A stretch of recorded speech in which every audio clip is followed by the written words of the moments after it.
Hey guys, Conor here. I'll be casting a game for you, TvZ in SeleCT Naga Caverns, featuring your one and only SeleCT versus IdrA. IdrA spawning in the top right corner as the blue Zerg, and SeleCT as the red Terran.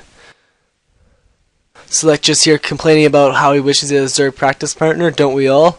Not enough Zergs in this world to go around. And everything looks pretty good right at the moment. I'll give you a little bit of background about IdrA. IdrA is known as the Rage player, known to harass his opponents verbally if he does not view their win as honorable. And SeleCT is the #1 North American player at the moment.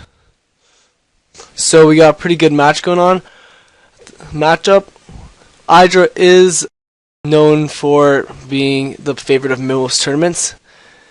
He has been a StarCraft 1 veteran for a long time. Started a while ago. And SeleCT, I'm not quite sure, but I know he's decent if he's the top on the North American server. More than decent. Superb. Sending his Overlord out. Always a good move early on. Want to do something with that Overlord. Something productive. And next Overlord over here checking for something. Not quite sure what. Sending out a Scout or early expansion. As a Zerg, you can almost always expand before you get your spawning pool if you're versus Terrans, since they just have slower game mechanics and can't get their units out fast enough to kill it efficiently, since your Zerglings will be more efficient versus their Marine armies. And here we go, we got SeleCT pumping up his wall, barracks, all that good stuff. Refinery already up, and spawning pool coming up for IdrA.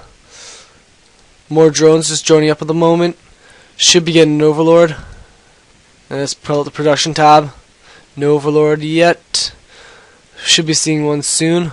Not quite sure what's going on. A very busy production tab at the moment for IdrA. And factory coming up actually. Very fast factory. No wonder, since he got an early refinery. Not sure if we're going to see some early Helions or maybe just straight starport tech. And we see this reactor right here. He'll most likely be lifting off his barracks and moving his factory on top of it. That way he saves himself an extra 50 seconds of building time, since he can do them both at the same time. And getting his orbital command, always want to get that early on. Mules are just such a huge advantage, you can't just pass up without it. And next expansion going up and running, got some drones they transferred over. Scouting sees everything that's going on. Let's get some APM over here, see how they're doing. 213 and 195, pretty close matchup. And just as I called it, they are switching places. A little bit of harass right here. Heady's stuck there. He did actually delay the landing a second by bringing his drone. Perfect timing also. Gets a good scouting at the base, sees what's going down.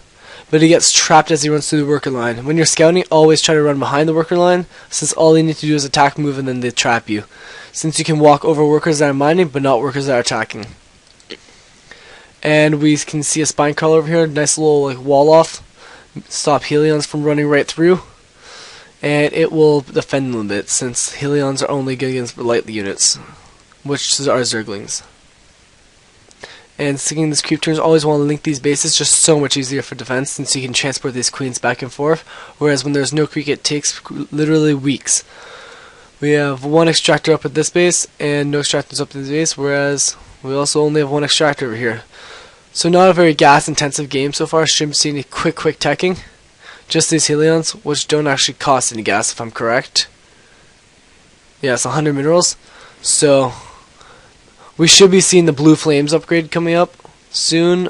Actually, there's no tech labs, so we can't. Oh, let's get into the tech labs so that they can do the blue flames upgrade, getting the metabolic boost, because if you can get a good surround on these Helions, they don't stand a chance. And we should be seeing IdrA spread the creep, since he's a big fan of that. Always see a creep tumor being made. No delay at all. And he will lose that creep tumor, which is a pain in the butt sometimes. Trying to run through. He takes a quick hit. Queen's over here to defend. And he's got two spine crawlers up here to defend. Coming up lair. And get dropship. A very productive game, very fast game. Not used to the games like this in my games. For me, I'd usually be just building up my first lair this time. You know, working on my third drone. Good stuff. So I've heard from you guys, and I'm trying to take your input to heart. I will not use the term funny business as much anymore. Maybe once or twice a game, not the standard 4, 5, 6, 7, 8 times I've been doing lately. And also, I will try to not use the word pretty standard, as I hear they are annoying. Sorry guys, I'll try my best. And this dropship is just running around. Not quite sure where he's going to drop yet. Nowhere looks too safe, though he might have a little circle right here where he can place his guys and just pick off drones, but not much of an opportunity. He'd be better off dropping in his main base at the moment. Let's see what he's doing back at home. He's getting his new refinery, and he's getting ready to expand. Always build your expansion near your base and just fly it out. It's safer that way, since you guys can't get picked off. Just getting owned right here. Not working out too well. Just as I said, the speedlings are not going to take any of that shit. And sees the spire coming up. I think he does. Let's see. Yeah, he saw that spire. And we've got a Viking right here, can pick off overlords and just overall harass. Good stuff. And transferring, moving up. Always want to build a little bunker. Well, most often want to build a bunker, since you can just salvage it if you don't need it anymore. And it's a good investment. Want to move up the creep? It's like a free map hack. Always useful. Just picking off those overlords, but you don't want to lose it to a queen, since these guys are not the cheapest of units. And just spewing creep, always a good thing to do if overlords aren't doing much. And orbital command, always a good idea. And better to move out then orbital command than orbital command then move out. You get a little bit more mining time with your SCVs right here. You always want to try and build something behind these bushes. Supply depot, something small, not worth that much, to see if anything's coming, since you can't have sneaky, funny business, as I like to say, back behind here. And Ling's just running around, not quite sure what they just did. They picked off maybe a scout holding one of these things. Yeah, Helion right here. Just checking out. Again, this guy's not going to last much longer. And there he goes. That must have sucked. And taking down these rocks. Always nice if you got like 1 or 2 mutas supporting, but they are valuable and you want to be as productive as possible.